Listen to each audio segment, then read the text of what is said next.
The rich aroma of freshly ground coffee beans fills Moonbeam Coffee as Sarah unlocks the front door at 5:30 a.m. The morning light hasn't even begun to peek through the windows, but her movements are precise and purposeful. She's done this 1,000 times before, but there's still something magical about these quiet moments before the rush. Another day, another chance to make someone's morning better, Sarah whispers to herself, adjusting her signature purple bandana. Her fingers trace over the collection of certificates hanging on the wall: Master Barista, Latte Art Champion, Store Manager of the Year. 5 years of dedication captured in frames, though most customers never notice them. The morning prep routine is like a dance she's perfected. Steam wands are cleaned with practiced efficiency. Fresh beans are measured and loaded into the grinders. The display case slowly fills with still warm pastries. Each detail matters in Sarah's world. "Girl, you're already in the zone." Marcus, her opening shift partner, calls out as he walks in. "Those beans better watch out, you've got that look in your eyes again." Sarah laughs, her warm smile brightening the space. "You know me too well. Just finished dialing in that new Ethiopian roast. Wait until you taste it, notes of blueberry and dark chocolate that'll make you forget all about your usual Americano." The first regular customers start trickling in as the sun rises. There's Mr. Chen, who always orders a flat white with an extra shot. Then comes Dr. Rodriguez, praising Sarah's latest latte art creation with her usual enthusiasm. Each interaction is personal, warm, genuine. "Sarah, this is absolute perfection," says Emma, a young graphic designer, admiring the intricate Rosetta pattern in her oat milk latte. "I swear, you're the only one who makes it exactly right every single time." "That's because she's not just making drinks, she's creating art," Marcus chimes in, pride evident in his voice. "You should have seen her at the regional championships last month. Had the judges practically crying over her designs." The morning flow is smooth, comfortable. Sarah moves with efficiency between the espresso machine and register, her hands seemingly working independently of her thoughts. Each drink is crafted with precision, each customer greeted by name when possible. Then the bell above the door chimes at 8:47 a.m. Karen Williams walks in, designer handbag swinging from her arm, phone pressed to her ear. Her voice carries across the cafe, unnecessarily loud. "No, Sharon, you wouldn't believe the service I got at my usual place. Completely unacceptable. I'm trying somewhere new." Sarah maintains her warm smile, even as something in Karen's tone sets off warning bells. She's dealt with difficult customers before, it comes with the territory. But there's something different about this woman's energy, something that makes her straighten her spine just a little more. "Just a moment, Sharon," Karen says into her phone, approaching the counter. Her eyes scan the space, lingering just a fraction too long on Sarah's face, her lips pursing slightly. "Well, this is different. Good morning and welcome to Moonbeam Coffee." Sarah's voice is professional, warm. "First time visiting us?" Karen's response comes with a slight edge. "Yes, though I'm starting to wonder if that was a mistake. I have very specific requirements for my coffee." "Very specific. I don't suppose you're familiar with single-origin beans and proper extraction times." Behind Sarah, Marcus tenses slightly, but Sarah's smile never wavers. If anything, it grows more genuine. This is her element, after all. "Actually, I'd be happy to tell you about our current selection. We have a wonderful single-origin Ethiopian Yirgacheffe that just came in. It has a delicate floral aroma with distinct notes of bergamot and—" Yes, Karen interrupts, waving her hand dismissively. "I'll have a grande sugar-free vanilla soy latte with an extra shot, exactly 170 degrees, with light foam and caramel drizzle." And I mean light foam. The last place couldn't seem to grasp the concept. Sarah nods, already mentally calculating the perfect extraction time for this combination. "I'll make sure it's exactly to your specifications. Would you like to know about our bean options for your extra shot?" Karen's eyebrow raises, her phone lowering slightly. "You actually know about different bean varieties?" "Well, that's unexpected."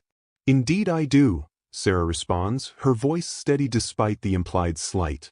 "Our house espresso has notes of chocolate and caramel that would complement your drink perfectly, But we also have a medium roast Colombian that brings out more citrus notes if you prefer. The door chimes again as more customers enter, the morning rush building. But Sarah maintains her focus, knowing that these first moments with a new customer, especially one like Karen, can set the tone for everything that follows. Just use whatever you normally use, Karen says with another dismissive wave, turning back to her phone. Sharon, you won't believe this place. Sarah begins the drink preparation, her movements precise and measured. She can feel Karen watching her, can sense the judgment in that gaze. But Sarah knows what's coming, she's about to do what she does best.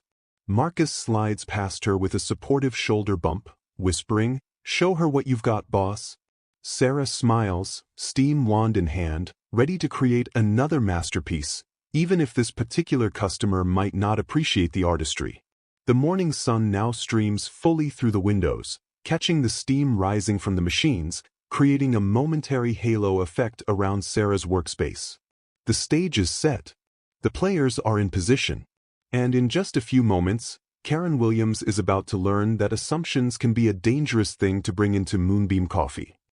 Sarah's hands move with practiced precision as she prepares Karen's drink, but she can hear the woman's phone conversation continuing behind her. "Sharon, you should see this place. Very diverse. Not like our usual spot at all." Karen's voice carries deliberately across the counter. "I just hope they know what they're doing with these expensive machines." Marcus shoots Sarah a concerned glance, but she gives him a subtle head shake. After 5 years of management, she's learned to pick her battles. The espresso machine hums as she pulls a perfect shot, the crema rich and golden. "Excuse me," Karen's sharp voice cuts through the cafe noise. "I specifically asked for soy milk. That carton you're holding, is that actually soy?" Sarah turns, professional smile firmly in place. "Yes, ma'am. This is our organic soy milk. I always double-check allergens for customer safety." "Well, I've never seen that brand before," Karen sniffs. "Are you sure it's premium quality?" The morning rush crowd shifts uncomfortably.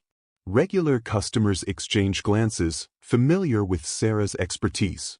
Mr. Chen, still sipping his flat white, frowns from his usual corner table. "It's actually one of the highest-rated barista-specific brands," Sarah explains, starting to steam the milk.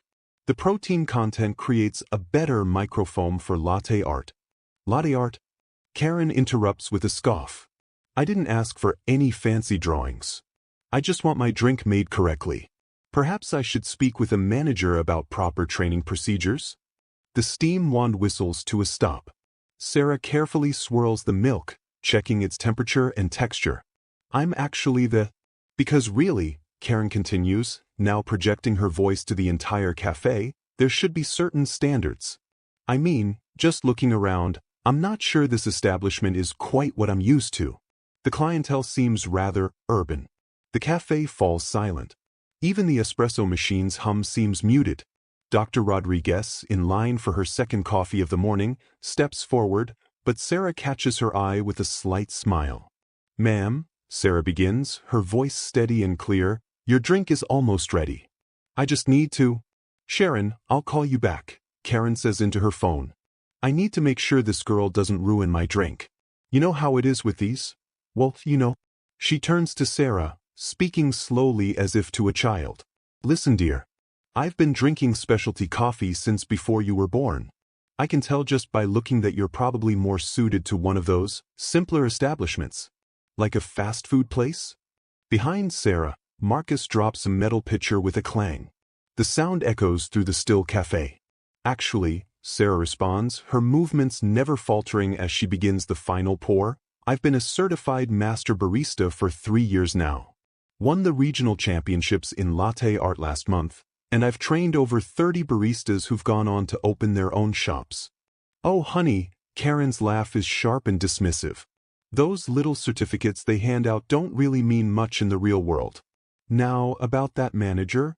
Sarah completes the pour with a flourish, the design in the latte forming perfectly, a complex Rosetta pattern that transitions into a heart. She places the drink on the counter with precision. "Your grande sugar-free vanilla soy extra shot, 170 degrees, light foam, caramel drizzle, Sarah states professionally. And regarding the manager, this is not what I ordered, Karen interrupts, not even looking at the drink. The foam is clearly too thick, and I can tell just by the color that the temperature is wrong. Is there anyone else working here who might be more qualified? The line of customers has grown, but no one seems impatient. Instead, they're watching with a mix of horror and anticipation. Emma, the graphic designer, has her phone partially raised, though she's trying to be discreet about it. I assure you, Sarah's voice remains calm, the drink meets all your specifications. The foam is exactly 4 millimeters thick, and I used a digital thermometer to ensure the precise temperature. Would you like to try it before assuming it's incorrect? Karen's face flushes. Excuse me? Are you suggesting I don't know what I'm talking about? I want to speak to your manager right now. Someone needs to teach you your place. She stops abruptly, seeming to realize what she's just said. The cafe's atmosphere grows even tenser. Marcus steps forward, but Sarah holds up a hand, still smiling. Ma'am, Sarah says, reaching below the counter, I'd be happy to show you my credentials. She pulls out her framed certificates, including the Manager of the Year award with her name and photo clearly displayed. As I've been trying to tell you, I am the manager. I'm also a certified Q-grader, which means I'm qualified to grade coffee beans for international export. Those little certificates you mentioned? They're internationally recognized qualifications. Karen's mouth opens and closes, but no words come out. The drink sits untouched on the counter, the artful design still perfect, steam rising gently. Now, Sarah continues, her voice still professional but with an edge of steel, you have two choices. You can either try the drink I've prepared to your exact specifications, or I can make you something else. But I want to be very clear, any further comments about my capabilities based on your assumptions will result in me asking you to leave. We don't tolerate discrimination at Moonbeam Coffee. The silence in the cafe is absolute. Even the usually chatty college students in the corner have stopped their conversation to watch. Karen's face has gone from red to white, her designer handbag clutched tightly against her chest. I never said. Karen stumbles over her words, looking around at the watching faces. Some customers are nodding in approval at Sarah's words, others are trying to hide satisfied smiles. You didn't have to say it explicitly, Sarah responds quietly. Now, would you like to try your drink? I guarantee it meets every requirement you specified, and then some. The morning sun streaming through the windows illuminates the perfect spiral of caramel drizzle on top of the latte, the entire drink a testament to years of dedication and expertise. It sits there between them like a challenge, or perhaps an opportunity, a chance for Karen to learn something about assumptions and the people she makes them about. The next few moments would determine more than just the fate of a perfectly crafted lot. They would reveal whether someone could face their own prejudices when confronted with undeniable excellence. The cafe holds its breath, waiting to see what happens next. Karen stares at the latte for what feels like an eternity, the perfectly crafted Rosetta pattern still pristine on its surface. The entire cafe seems to be holding its breath, waiting to see what happens next. Finally, with trembling fingers, she reaches for the cup. The temperature? She mutters, wrapping her hands around the ceramic, it's exactly right. Sarah maintains her professional composure, though there's a glimmer of satisfaction in her eyes. Of course it is. Would you like to try it? Karen takes a small, hesitant sip. Her eyes widen slightly, an involuntary reaction she can't quite hide. The drink is undeniably perfect. She starts, then stops, clearly struggling with what to say next. Dr. Rodriguez, who's been watching the entire scene unfold, steps forward. Sarah's been making my morning coffee for 3 years now. She's the reason I switched from my old cafe across town. Best barista in the city, hands down. 5 stars on every review site. Emma chimes in from her spot in line. I'm a food blogger, and I've tried coffee shops all over the country. Nobody comes close to Sarah's skill level. Marcus leans against the counter, unable to hide his proud smile. You should see the waiting list of people wanting to train under her. We've had baristas fly in from other states just for a weekend workshop. Karen sets the cup down slowly, her earlier bravado completely deflated. The cafe has become a chorus of Sarah's achievements, each customer eager to share their own story about her expertise and kindness. I may have been too quick to judge, Karen finally manages, her voice much quieter than before. The drink is perfect. Sarah nods, acknowledging the closest thing to an apology she's likely to get. I'm glad you're enjoying it. Would you like to know more about the beans we used? They have a fascinating origin story. It's an olive branch, professionally extended. A way forward that doesn't require either party to dwell on the uncomfortable moments that preceded it. Karen shakes her head, reaching for her purse. No, I should go. But thank you for the coffee.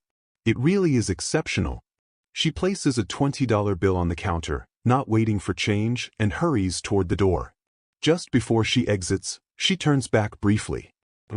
I apologize for my behavior. You clearly know what you're doing. The bell chimes as she leaves, and the tension in the cafe breaks. Several customers burst into applause, which Sarah quickly waves off with an embarrassed smile. All right, folks, she calls out, already turning back to the espresso machine. Who's next for their morning coffee? The line moves forward, but now there's a different energy in the air. Customers who normally keep to themselves are chatting with each other, sharing their favorite Sarah stories. The cafe feels more like a community than ever. You handled that beautifully, Dr. Rodriguez says when she reaches the counter. Though I wanted to say something when she first started. Sarah smiles, already starting on the doctor's usual order. Sometimes the best response to prejudice is simply showing your excellence. Can't argue with results, right? As she crafts another perfect lot, Sarah glances at the certificates on the wall. They're not just papers, they're a testament to her journey, her dedication, her refusal to let anyone define her capabilities based on appearance. The morning rush continues, but something has shifted. New customers who witness the scene are taking photos of their drinks, sharing Sarah's story on social media. Regular customers are being extra warm, though Sarah insists it's unnecessary. Near closing time, Marcus is wiping down tables when he pauses. You know, I heard some of the customers talking. Apparently, Karen Williams is quite influential in local business circles. She's already posted a long review online, 5 stars, with a public apology for her initial behavior. Says she learned an important lesson today. Sarah laughs softly, cleaning her beloved espresso machine with the same care she always does. Well, that's something, isn't it? Though honestly, I just hope she learned to judge people by their actions, not their appearance. The sun is setting now, casting long shadows through the cafe windows. Sarah looks around her domain, the gleaming machines, the happy customers lingering over their drinks, the warm atmosphere she's worked so hard to create. You know what the best part is? She says to Marcus, her voice thoughtful. Tomorrow, we'll open these doors again. And maybe, just maybe, someone else will learn that excellence doesn't have a specific look. It comes from passion, dedication, and hard work. Nothing more, nothing less. She locks up the cafe that evening with her usual care, but there's an extra spring in her step. Today, she didn't just serve coffee, she served a lesson in respect, dignity, and the power of letting your work speak for itself. The certificates on the wall catch the last ray of sunlight, glinting like medals of honor. But Sarah's real victory isn't hanging on any wall, it's in the minds changed, the assumptions challenged, and the small step toward a more understanding world, one perfectly crafted cup of coffee at a time.